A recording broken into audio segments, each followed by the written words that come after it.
You are walking through a super mutant-infested vault, the scent of dried blood lingering in the air as you attempt to sneak out. You successfully retrieve the Gek. Now you can complete what your father set out to do. As you walk through the dark halls, you hear a strange noise behind you. You feel dizzy and fall to the ground, seeing only a bright light, fearing that the super mutants had found you. Instead, when you start to come to, men in power armor approach, along with a man in a long coat. You remember him from the night your father died. They say to you, "Good work, soldier. Make sure the Gek is secured aboard my vertibird."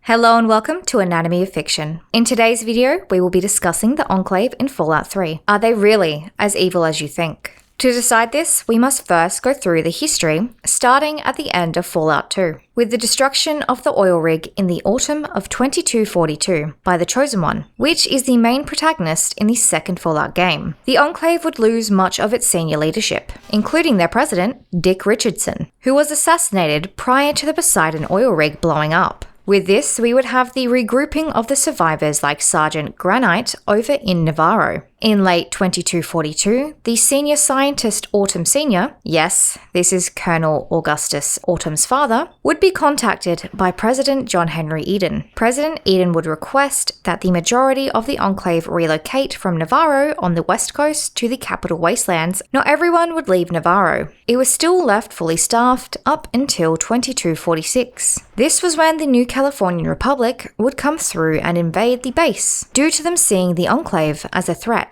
The NCR would be successful in removing the Enclave from the west coast, specifically at Navarro, leaving those who survived either to flee to other parts of the wastelands or to try to integrate into the NCR, which they were not all too welcome in. During this time, the Enclave over at Raven Rock would be quietly biding their time, manufacturing weapons, robots, and other technology that would make the Enclave technologically superior, potentially allowing them to avoid the embarrassment of defeat again. Or would it? This is where we would have the invention of iBots, who would spread the message that pre-war America was returning through the Enclave. With the time passing and the Enclave research continuing, we would eventually get to 2277. This would be the beginning of the battle for Project Purity. With this, the Enclave would win the battle for the water purifier, managing to surround and secure the site. However, due to this, the head scientist working on the project would not go down without a fight, rendering the water purifier useless at the time, by turning it on prematurely. This would lead to him dying in the process, along with several others, as they were flooded with radiation. One of the lucky few to escape, however barely, was Colonel Augustus Autumn. In an attempt to repair the water purifier, Colonel Augustus Autumn and the rest of the troops in the Enclave would begin to tail the Lone Wanderer, who happened to be the child of the scientist, which they would eventually kidnap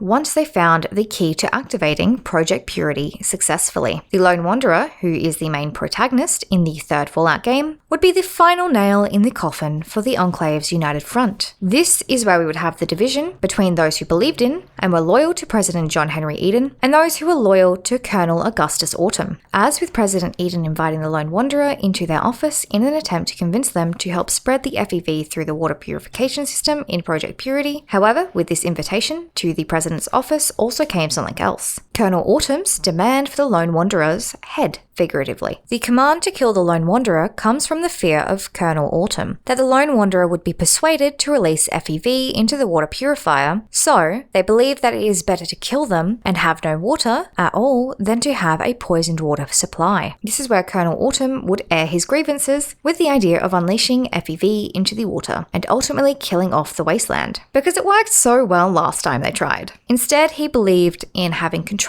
over the clean water supply and to promote loyalty through this. With this division came the order to kill anyone loyal to Colonel Augustus Autumn, especially those who were trying to kill the Lone Wanderer. After meeting with President Eden, the Lone Wanderer would kill the robotic president, preventing them from releasing the virus into the water supply. After leaving the office, the Lone Wanderer would fight to escape Raven Rock through the Enclave troops attempting to kill them. After the Lone Wanderer escaped and regrouped with the Brotherhood of Steel, the Brotherhood would help them to finish off what remained of the Enclave, securing Project Purity. If you would like me to do a video about Project Purity, let me know in the comments. Now that we have discussed the recent past of the Enclave, we should discuss who the important characters are. To do this, we should begin with President John Henry Eden, the subject of one of my favorite YouTube comments so far. President John Henry Eden, unlike the last president of the Enclave, is not a human. He is in fact a machine. More specifically, he is a pre-war Zax supercomputer. President Eden's personality, like certain other robots in Fallout 3, comes from peoples from the past. President Eden more specifically comes from a combination of previous presidents. We know this with his comments about growing up in rural Kentucky. How exactly does a supercomputer grow up? I cannot say. Maybe he began life as a laptop, with his parts being used to build the Zax later on. He also apparently roamed the countryside with his dog Honey. All of this he gets from Abraham Lincoln. The original purpose of President Eden was to be an automated monitoring system out in the Raven Rock base. He was supposed to ensure the continuation of the government in the United States in case of disaster striking. He was also supposed to ensure the continued communication between the scattered bases of the government. The longer he existed, the more self-awareness he would develop, and with time he was essentially left to himself. He would read the archives that were left with him, favoring those about the American government. This is where much of his personality was shaped, as he had a habit of analysing the American presidents, especially their biographies. Abraham Lincoln's more than all of the others. There is an interesting point to be made with Eden's obsession with Abraham Lincoln. President Lincoln was, among many things, known for his work with ending slavery in America. So he obviously cared a tiny bit about human beings, even those different from him. Whereas, with President Eden being so determined to add FEV to the water supply, even going against promises made to Colonel Autumn, he did not care for any human beings, even though much of his personality was based off of Abraham Lincoln. Eden's repeated reading over the presidential biographies was much more than any of the other AIs he communicated with, like Modus. This all occurring before the Great War, with the bombs obviously dropping on the 23rd of October 2077. Eden would watch this all, continuing to learn and observe. And eventually, as we all know, in 2242, once the oil rig was destroyed, President Eden would step up and become the president of the Enclave to lead the group.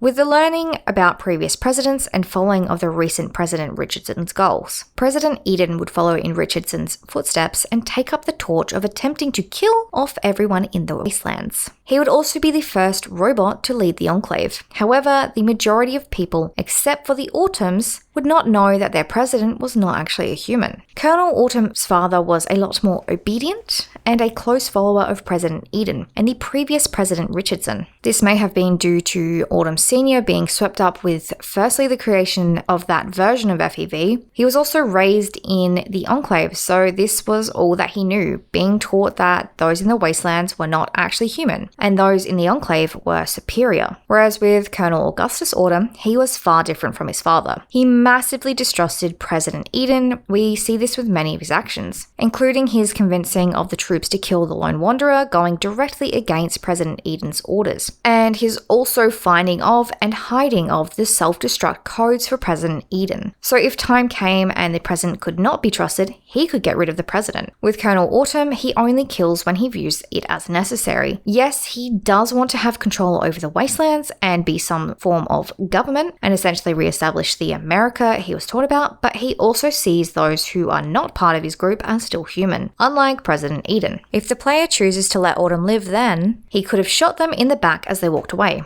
However, he lets them leave as he does not see their death as necessary. The quest for Project Purity would not be the only endeavour of Colonel Autumn. In fact, he would have other projects in the meantime. One of the more interesting being the attempted domestication of Deathclaws. This was through the use of the domestication units, which are the interesting little helmets that Deathclaws wear if they are ever spotted near an Enclave camp.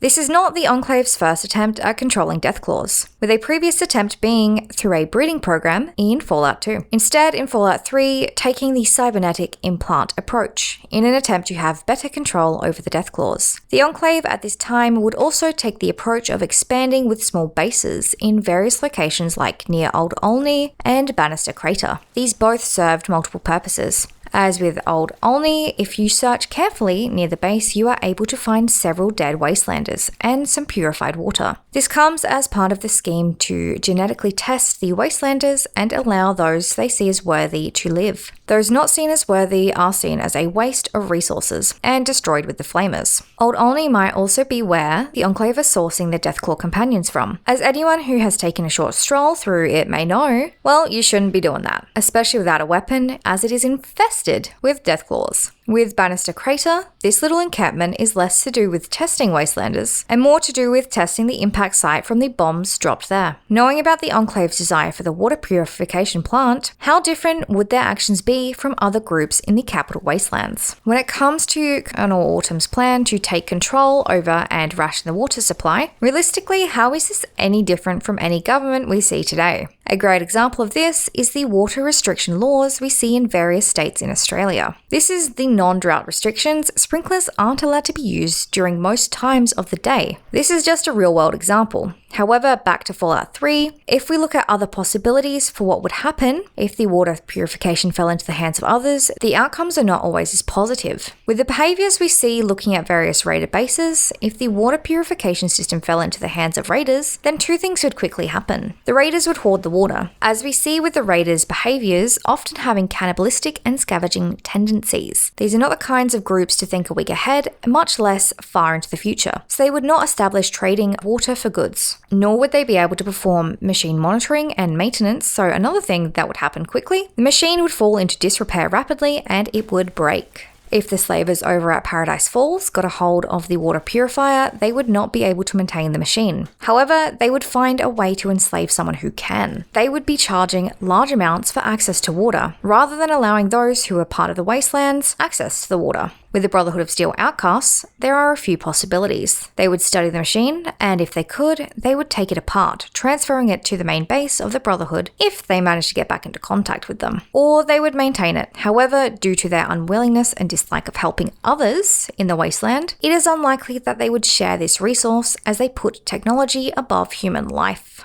The wasteland purification system would sit there idly, not being used for its purpose, essentially being a pretty little piece of decor. With super mutants, as many of them in Fallout 3 could be considered unintelligent, with the exception of Forks, they would most likely break the machine, or like before, kill anyone who came nearby. The Brotherhood of Steel would have a similar system to the Enclave with less death. Rather than allowing free run and you get as much water as you desire, like James the scientist made it sound, they would ration the water, ensuring that it was used responsibly and distributed fairly to those who they deemed worthy to receive the water. That more specifically being those who were human. And now with the Enclave, Colonel Autumn's version of it. He planned to monitor the civilians in the wastes and perform genetic screening on them. If they were to pass this genetic screening, then they would get water. If they were to refuse, then they were removed from the population. This is the same with if they failed. Now that we have discussed the history of the Enclave in Fallout 3, some of the important characters, and also the potential implications of the water purification system being in the hands of other factions, are the Enclave in Fallout 3 as evil as you think? If you look at an alignment chart, both of the Enclave leaders would be sitting in the lawful evil square. This is due to President Eden following in the footsteps of the previous president. Eden follows the ideas and the plans of the previous president with framework that was set out for him. This makes him lawful. He follows a set out plan. He is not just doing things because they are fun. The decision to try and put FEV in the water purification system wasn't because he felt the planets align on a random Tuesday or because he wanted to see what would happen. It was strictly a laid out plan. The evil part, well, this is because he was using it to kill and take over the wastelands. So how does Colonel Augustus Autumn compare? Well, for starters, we know that he was against killing everyone. However, he is still a lawful evil character, potentially leaning towards neutral, but still in the evil category. Lawful, as he has a plan, he strategically convinces the soldiers over time that, hey, maybe we shouldn't just commit mass murder of the entirety of the wasteland. PR-wise, not a good look, and they can also help us. Evil because he wanted to take over the water purifier and control it, so the people of the waste could only get clean water by going through the Enclave. He was also willing to kill for this. We know this with him killing Janice Kapelinski at the water purifier, and him also gaining the self-destruct codes for President Eden that he was willing to kill to get his way.